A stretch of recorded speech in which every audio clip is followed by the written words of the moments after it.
Welcome to What the Paper Said, in which I, Patrick Crozier, skim through the Times from 100 years ago, read some of the articles and comment on the ones I find interesting. In this episode, 2 weeks, ending the 22nd of March 1925, the idle of the valleys and the idiots of the varsities. But first, some of the other items that have caught my attention this week, 2 weeks. Lord Curzon has died. He was the Viceroy of India before the First World War, and Foreign Secretary after it. Once upon a time he drew a line on a map that didn't become the Polish border, and then did. Also dead this week is Yat Sen, the leader of the Chinese Revolution in 1911, and latterly dictator of Canton. Harry Pollitt, the leading communist, early on in the week claimed that he had been kidnapped from a train while on his way to address a meeting in Liverpool. I have to confess that I was sceptical, but arrests have been made. The fascists, of which there are several stripes, and at this time have nothing to do with Oswald Mosley, deny any involvement. A tornado in the United States has, according to the Times, killed 900 people. That, to my mind, sounded high. It was, but not by much. Wikipedia gives 700 as the death toll. There's been a fire at Madame Tussaud's Waxwork Museum, which has destroyed almost everything other than the Chamber of Horrors. There's been a back and forth between the Times' city editor and John Maynard Keynes on the subject of the gold standard. The city editor thinks that Britain should go back to the gold standard at the pre-war rate. Keynes thinks that Britain should have what he calls a managed currency, of the sort we have in real life. They are, of course, both wrong. There's been a correspondence, very much like the one we have today, on the subject of moneylenders. There are complaints about rates of interest and the number of moneylenders' circulars that arrive in the post. There is also the revelation that a lot of the borrowers are housewives who then attempt to keep the debt a secret from their husbands.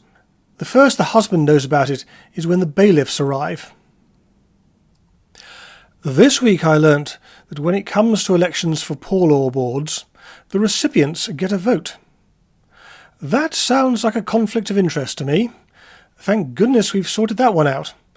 More on poor law boards a little later. I have mentioned a few times now that there is a housing crisis.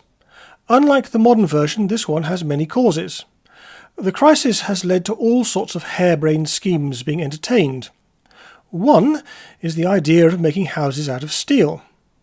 But even this has fallen foul of the trade unions, who are demanding that the workers be paid the same as ordinary builders, even though their jobs are completely different. There is currently a crisis in the South Wales coalfields. More on that later. At one pit, the workers are attempting to convert it into a workers' collective. Over the previous century, industrialized European powers have been able to establish a number of concessions, places such as Shanghai ruled by Westerners. According to an article in the Times, on the subject of communists' influence no less, while the Chinese government despises the concessions, Chinese citizens rather like them because taxes are low and the law applied fairly. This week it was announced that the Iraqi government has entered into a 75-year-long contract with a consortium of British, Dutch, American and French oil companies for the development of its oil reserves. It remains to be seen how long this agreement will endure. It would appear that Ukraine is on the verge of famine. This is a whole 10 years before the man-made, perhaps that should be communist-made, famine of the 1930s that killed millions. The accused in the Sussex murder case, a Mr Thorne, has been found guilty and sentenced to death. There will be no film of the FA Cup final this year. This comes after the FA failed to come to an agreement with the newsreel companies. Why not auction off the rights? Oh, I know, because we are dealing with an idiotic sports governing body. They're not the only sporting idiots. This is from a Walter Payne, president of the Society of West End Theatre Managers. The West End theatre managers are reminded that in past years on Boat Race Day, serious damage has often been done to some of their theatres and the performances made almost impossible by the too lively demonstrations of those naturally anxious to celebrate so important an event. I would say bring back corporal punishment, but they have corporal punishment. Maybe a few more lashes are required, or tails on the cat. Sometimes you come across an article that puts you on the spot. Here's one from Monday the 9th of March. There are at the present time in South Wales and Monmouthshire about 1,000 workers in insured trades who have not had 30 weeks' employment in a period varying from 2 to 4 years. Most of them are miners, and nearly 500, living in the villages of Blaena and Bryn Mawr, have not been down a pit since February in 1921. They have existed on unemployment insurance benefit, supplemented by poor law relief. A fortnight ago they ceased to be eligible to draw money from the employment exchanges, and the full burden of their maintenance has been transferred to the Bedwellty Board of Guardians, a body which has already incurred a debt of close on £400,000. I hope that makes sense. There are two welfare schemes, a national one and a local one. The national one, unemployment insurance, only applies to certain industries for a limited amount of time. The local one is run by the Board of Guardians. £400,000, by the way, is a lot of money, maybe 100 million today. Mining became an insured industry in November 1920. On February the 26th, 1921, 4 collieries in the neighbourhood of Blaena were closed down because abnormal working costs had made them unremunerative. Well, fair enough. At the beginning of 1921, there were 8 pits working in the Blaena area, and they employed 4,700 workpeople. Today, only 3 pits are working, and they employ 1,700 men and boys. That is quite the slump. Of the 400 Blaena men who have done nothing since 1921, nearly 300 are married, and 60% are over the age of 40. So, can't they get jobs at other pits? Long continued idleness, however, is demoralising, and it is said that for this reason colliery employers are becoming reluctant to engage miners from the Blaena district. What about other jobs? Blaena men have, in the past year, gone to Llanelli and other distant places where they had a chance to start, and have been compelled to sleep under hedges because they could not get lodgings.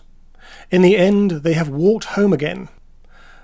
Llanelli is a very distant place, also evidence of the housing crisis. So how bad are things? They have just enough money to pay for the food required in their homes and to clothe their families. The children seem to be looked after well. That is a relief. Although it's also a disincentive to finding work.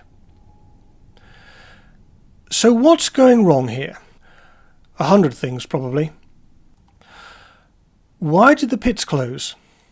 Was it abnormal conditions, which I take to mean coal that was difficult to access or poor quality coal? Or was it a bit of that plus increased costs? Unemployment insurance, corporation tax to pay for the war, 8-hour days for the pay of 12 hours, the threat of strikes, national pay scales, all adds up, and eventually formerly profitable activities become loss-making. But even in the best of conditions, no mine lasts forever, and even if they do, they're not necessarily going to be mined in the same way with the same amount of labour. Had no one figured that out and made arrangements? It occurs to me, in the intervening 100 years, we have never figured this out.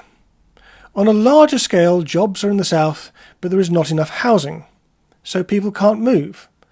So the government declares people sick, doles out money, and claims to have solved the problem. One aspect of this is the poor law. It really can't cope when distress is highly concentrated.